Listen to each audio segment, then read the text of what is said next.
بسم اللہ الرحمن الرحیم۔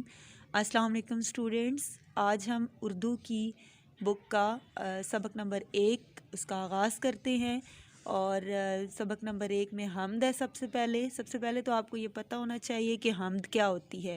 حمد ایسی نظم کو کہتے ہیں جس میں اللہ تعالیٰ کی تعریف اور اللہ تعالیٰ کی بڑائی بیان کی جائے، اللہ تعالیٰ کی صفات بیان کی جائیں۔ تو سب سے پہلے ہم اس کو ریڈ کرتے ہیں، اس کی پڑھائی کرتے ہیں۔ خدا سب کا خالق ہے کون و مکان میں، یہ گلکاریاں جس قدر ہیں جہاں میں، فلک چاند سورج یہ روشن ستارے، پہاڑ اور دریا یہ دلکش نظارے، پہاڑوں سے گرتے ہیں پانی کے دھارے، کہ شبنم نے پھولوں کے چہرے نکھارے۔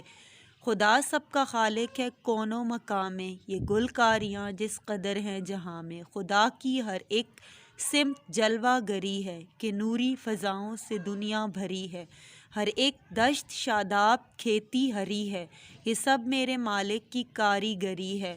خدا سب کا خالق ہے کون و مکان میں، یہ گلکاریاں جس قدر ہیں جہاں میں، زمیں کا ہر ایک ذرہ چمکا ہوا ہے، وہ دیکھو کہ سورج بھی نکلا ہوا ہے، جدھر دیکھیے نور پھیلا ہوا ہے، خدا ساری دنیا پہ چھایا ہوا ہے۔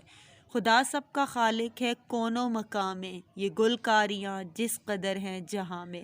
حمد کے جو شاعر ہیں ان کا نام ہے غنی دہلوی، اور اب آپ کو میں کچھ ورڈز انڈر لائن کروا رہی ہوں، آپ لوگ ان کو انڈر لائن کریں، پھر ان کے جو مشکل الفاظ ہیں ان کے معنی آپ کو میں بتاؤں گی۔ سب سے پہلے انڈر لائن کر لے لفظ ہے خالق، گلکاریاں، جہاں، فلک، دلکش، کون و مکان، گلکاریاں، جلوہ گری، نوری، دشت، شاداب، کاریگری۔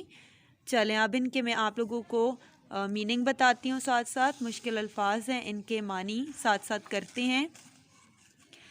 پہلا لفظ ہے خالق۔ خالق کا مطلب ہوتا ہے تخلیق کرنے والا، بنانے والا، پیدا کرنے والا۔ دوسرا لفظ ہے کون و مکان۔ کون و مکان یعنی ہر جگہ، جیسے دنیا ہے، کائنات ہے، ہر جگہ جو ہے وہ اللہ تعالیٰ موجود ہے، تو اس کے لیے ہم جو سوٹیبل ورڈ ہے وہ ہے کائنات کا۔ گلکاریاں، بیل بوٹے کا کام، نقش و نگار وغیرہ۔ جہاں یعنی کہ دنیا۔ فلک، آسمان۔ دلکش، خوبصورت۔ جلوہ گری، ظاہر ہونا۔ نوری، نور کا بنا ہوا یعنی روشنی کا بنا ہوا، جیسے کہ ہم کہتے ہیں کہ اللہ تعالیٰ جو ہے وہ مطلب یہ کہ اللہ تعالیٰ نظر نہیں آتا لیکن اللہ تعالیٰ ہر جگہ موجود ہے، اس کی جو صفات ہیں، اس کی جو ذات ہے، اس کی جو قدرت ہے وہ ہمیں ہر جگہ نظر آتی ہے۔ دشت، جنگل، اور اس کو صحرا کے لیے بھی یوز کرتے ہیں، یعنی کہ جنگل بھی اس کا میننگ ہو سکتا ہے اور صحرا بھی ہو سکتا ہے۔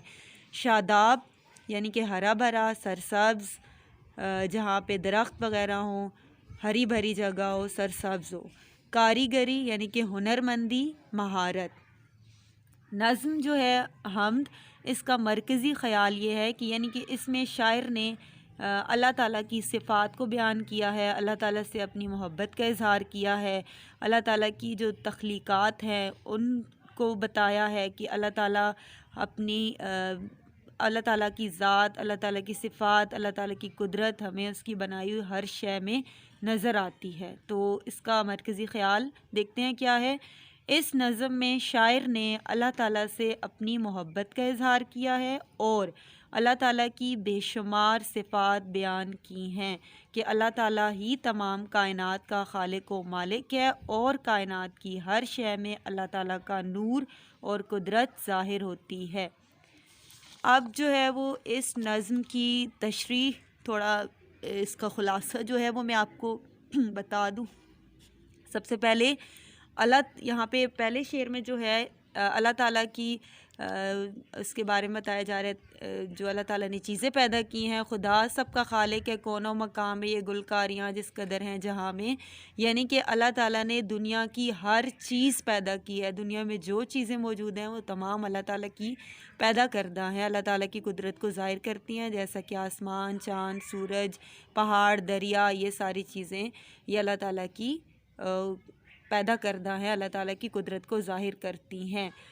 خدا کی ہر ایک سمت جلوہ گری ہے کہ نوری فضاؤں سے دنیا بری ہے، ہر ایک دشت شاداب کھیتی ہری ہے، یہ سب میرے مالک کی کاریگری ہے۔ یعنی کہ اللہ تعالیٰ کی قدرت ہر جگہ نظر آتی ہے، اور اللہ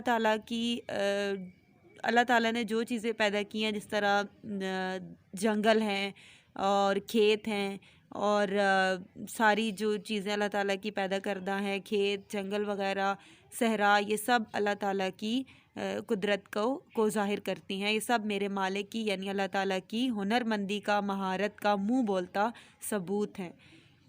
اور آخری اس کا جو بند ہے، زمین کا ہر ایک ذرہ چمکا ہوا ہے، وہ دیکھو کہ سورج بھی نکلا ہوا ہے، جدھر دیکھیے نور پھیلا ہوا ہے، خدا ساری دنیا پہ چھایا ہوا ہے۔ سورج کی جو روشنی ہے وہ دنیا کی ہر چیز کو منور کرتی ہے۔ تو اللہ تعالیٰ کی ایک بہت بہترین تخلیق جو ہے وہ سورج ہے، اور جب سورج نکلتا ہے تو دنیا کی ہر چیز نورانی ہو جاتی ہے، روشن ہو جاتی ہے، اور اللہ تعالیٰ کا نور ساری دنیا پہ چھا جاتا ہے، یعنی کہ پوری دنیا اور دنیا کی ساری چیزیں روشن ہو جاتی ہیں۔ تو نظم کا جو بنیادی مقصد ہے وہ یہ ہے کہ جو کائنات کی ہر چیز ہے اس میں اللہ تعالیٰ کی قدرت ظاہر ہوتی ہے۔ تو اب اسٹوڈنٹس آپ کے لیے ہوم ورک یہ ہے کہ آپ لوگوں نے جو نظم ہے، حمد ہے، اس کی اچھی طرح سے ریڈنگ کرنی ہے اور اس کو زبانی یاد کرنا ہے۔ نیکسٹ لیکچر میں ہم اس کی انشاءاللہ ایکسرسائز کریں گے اور اس کے الفاظ مانی اور باقی مشق کا کام انشاءاللہ کریں گے۔ اوکے، اللہ حافظ۔